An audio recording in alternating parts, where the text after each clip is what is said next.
اللہ الرحمن الرحیم۔ غیر منصرف وہ ہے ما فیہ علتان جس میں دو علتیں ہوں، من تسعین اسباب تسعہ میں سے، او واحدۃ منہا یا ایک ہو ان میں سے، تقوم مقامہما کہ جو ان دونوں کے قائم مقام ہو۔ غیر منصرف کی تعریف کی۔ غیر منصرف وہ ہے کہ جس میں اسباب منع صرف میں سے دو سبب، دو علتیں یا ایک ایسی علت کہ جو دو کے قائم مقام ہو پائی جائیں۔ غیر منصرف وہ ہے جس میں اسباب تسعہ میں سے دو سبب یا ایک ایسا سبب کہ جو دو کے قائم مقام ہو پائے جائیں۔ سوال ہوتا ہے کیا وجہ مصنف نے غیر منصرف کی تعریف کی اور منصرف کی تعریف نہیں کی؟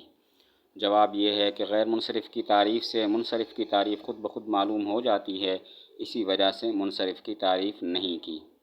سوال ہوتا ہے کیا وجہ مصنف نے غیر منصرف کی تعریف کی اور منصرف کی تعریف نہیں کی؟ جواب یہ ہے غیر منصرف کی تعریف سے منصرف کی تعریف خود بخود معلوم ہو جاتی ہے، اسی وجہ سے منصرف کی تعریف نہیں کی۔ سوال ہوتا ہے غیر منصرف کی یہ تعریف دخول غیر سے مانی نہیں، یہ نوحن پر صادق آتی ہے کیونکہ اس میں دو علتیں ہیں، عجمہ اور علم، حالانکہ یہ غیر منصرف نہیں ہے بلکہ منصرف ہے۔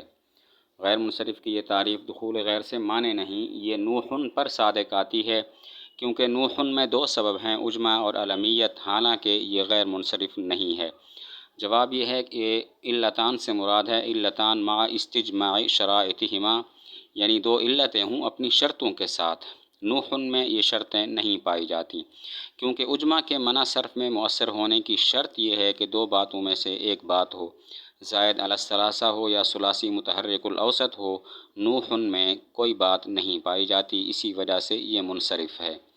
جواب یہ ہے علتان سے مراد ہے علتان مع استجماع شرائطہما، کہ دو علتیں ہوں اپنی شرطوں کے ساتھ، اور نوحن میں شرطیں نہیں پائی جاتی کیونکہ عجمہ کے منع صرف میں مؤثر ہونے کی شرط یہ ہے دو باتوں میں سے ایک بات ہو، یا تو زائد علی الثلاثہ ہو یا ثلاثی متحرک الاوسط ہو۔ نوحن میں ان دو باتوں میں سے کوئی بات نہیں پائی جاتی۔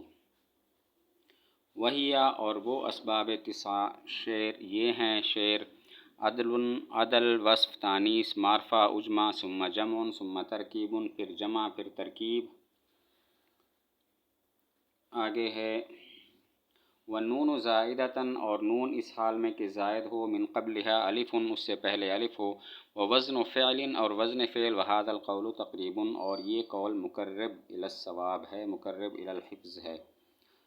تو وہی شعر اس کا مطلب یہ ہے کہ العلل التسعۃ مجموع ما فی ہذین البیتین، وہ علل تسعہ وہ چیز، اس چیز کا مجموعہ ہے جو ان دو شعروں میں پائی جاتی ہے، یعنی وہ علل تسعہ 9 اسباب یہ ہیں، عدل، وصف، تانیث وغیرہ۔ وہی اس کا مطلب یہ ہے العلل التسعۃ مجموع ما فی ہذین البیتین، کہ علل تسعہ مجموعہ ہے اس چیز کا جو ان دو شعروں کے اندر موجود ہے، اور وہ 9 اسباب یہ ہیں، عدل، وصف، تانیث وغیرہ۔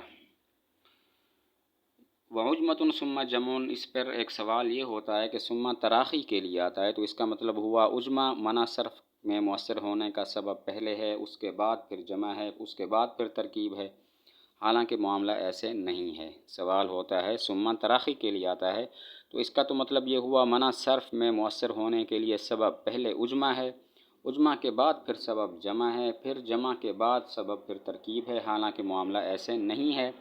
تو اس کا جواب یہ ہے کہ یہاں پر ثم تراخی کے لیے نہیں ہے بلکہ ثم واو کے معنی میں ہے، اور ثم کا یہاں پر ذکر صرف محافظت وزن کے لیے ہے تاکہ شعر کا وزن برابر رہے۔ جواب یہ ہے یہاں پر ثم تراخی کے لیے نہیں ہے بلکہ صرف واو کے معنی میں ہے، اور یہاں پر ثم کا جو ذکر ہے وہ صرف محافظت وزن کے لیے ہے تاکہ شعر کا جو وزن ہے وہ ٹھیک رہے۔ والنون زائدتاً، زائدتاً منصوب ہے، یہ حال ہے النون سے۔ سوال ہوتا ہے حال یا تو فاعل سے ہوتا ہے یا مفعول سے ہوتا ہے، نون نہ فاعل ہے نہ مفعول، تو زائدتاً کو اس سے حال بنانا کیسے درست ہوا؟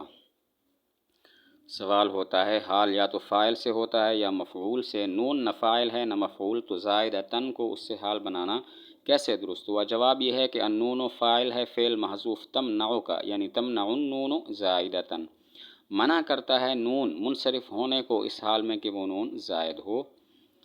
جواب یہ ہے کہ النون فاعل ہے فعل محذوف تمنع کا، یعنی تمنع النون زائدتاً، منع کرتا ہے نون منصرف ہونے کو اس حال میں کہ وہ زائد ہو۔ وَهَذَا الْقَوْلُ تقریب، اس پر ایک سوال ہوتا ہے کہ هذا القول مبتدا ہے، تقریب خبر ہے، خبر کا مبتدا پر حمل ہوتا ہے، اور یہاں پر حمل صحیح نہیں کیونکہ هذا ذات ہے، تقریب مصدر ہے، مصدر وصف پر دلالت کرتا ہے اور وصف کا حمل ذات پر جائز نہیں ہوتا۔ هذا مبتدا ہے اور تقریب خبر ہے، خبر کا مبتدا پر حمل ہوتا ہے اور یہاں پر حمل صحیح نہیں کیونکہ هذا ذات ہے، تقریب مصدر ہے، مصدر وصف پر دلالت کرتا ہے اور وصف کا حمل ذات پر جائز نہیں ہوتا۔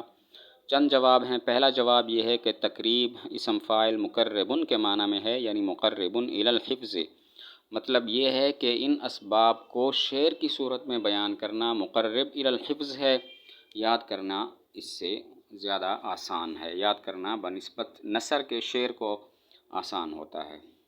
پہلا جواب یہ تقریب اسم فاعل مقرب کے معنی میں ہے، یعنی مقرب الی الحفظ، مطلب یہ ہے ان اسباب کو شعر کی صورت میں بیان کرنا مقرب الی الحفظ ہے، یاد کرنا آسان ہے۔ دوسرا جواب یہ ہے کہ تقریب مصدر اسم فاعل مقرب کے معنی میں ہے، یعنی مقرب الی الصواب، اسباب کو نو کہنا یہ مقرب الی الصواب ہے، درستگی کے زیادہ قریب ہے، کیونکہ بعض کہتے ہیں اسباب منع صرف 2 ہیں، بعض کہتے ہیں 11 ہیں، تو 9 والا قول مقرب الی الصواب ہے۔ دوسرا جواب یہ ہے کہ تقریب مصدر اسم فاعل مقرب کے معنی میں ہے، یعنی مقرب الی الصواب، اسباب کو 9 قرار دینا، 9 اسباب ماننا، یہ مقرب الی الصواب ہے، درستگی کے زیادہ قریب ہے، کیونکہ بعض کہتے ہیں اسباب 2 ہیں، بعض کہتے ہیں 11 ہیں۔ تیسرا جواب یہ ہے کہ تقریب تقریبی کے معنی میں ہے، یا نسبت اور یا کو حذف کر دیا، تو مطلب یہ ہے ان اسباب میں سے ہر سبب کو علت کہنا تقریبی ہے، یعنی مجازی بات ہے، ورنہ علت 2 سبب ہوتے ہیں، ایک سبب علت نہیں بنتا۔ تیسرا جواب یہ ہے کہ تقریب اصل میں تقریبی ہے، یا نسبت اور یا کو حذف کر دیا، مطلب یہ ہے کہ ان اسباب میں سے ہر سبب کو علت کہنا تقریبی ہے، یعنی مجازی بات ہے، ورنہ 2 سبب علت بنتے ہیں، ایک سبب علت نہیں ہوتا۔